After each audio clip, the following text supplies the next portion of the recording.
Hey all, Steve Watson. Just finished teaching a Zoom class and had a little bit in the lesson I wanted to share with everybody before I get back to my next Zoom class. And that is that in Nèijiāquán, what we want to be able to do is, place our feet consciously. So consciously developed, designed foot placement. In other words, a stance that you've learned and you know and you've practiced and you're comfortable with. So you place your feet in the stance, whatever that art is, wherever that stance happens to be.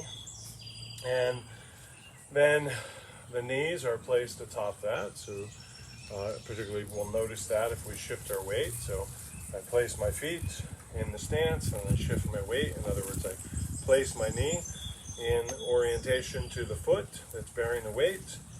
I'm simplifying as if 100% of the weight is here and none is there, but just to get you to pay attention to the knee that I'm thinking of. So I place the foot, whatever that stance happens to be, and then I place the knee, and the weight is in that foot. And once the weight is there, and I begin to express, whatever the technique happens to be. When I do the expression, which often has some rotation in the Nèijiāquán arts, the expressions are very rarely just like this. They're generally with a rotation of the hips, the spine, the torso, however we want to think of it, but this kind of movement. So place the foot into a known stance, a quality stance, a considered stance.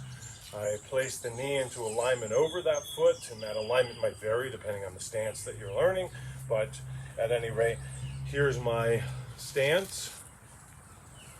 And then I'm going to express, usually through some turning, and it might be fairly complex, it might be subtle, and it might be just relatively ordinary, but here's my turning. And the idea that I wanted to just get across here is that knee, which shouldn't be moving when I do my expression, right? I'll do it in profile. It shouldn't be moving when I do the expression. It shouldn't be moving when I do the expression. And from here, it shouldn't be moving, and it shouldn't be moving. It should be still when I do the expression, right? The pilings of the dock do not move when the tide moves, right? Or when people walk across the dock, or a boat moors to the dock, or whatever. So the idea here that I want to get across is that the knee should not follow the expression. The knee should be stable and support the expressions that happen through the body and are, noticed in the upper body primarily, right? That this is the part that we notice and we're excited by and we talk about and name.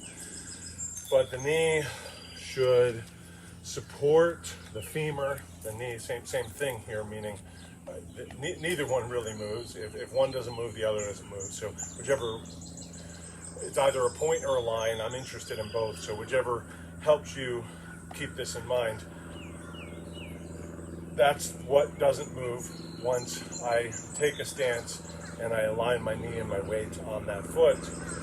During the phase of the expression, I want this not to follow the action, like so, not to follow the action.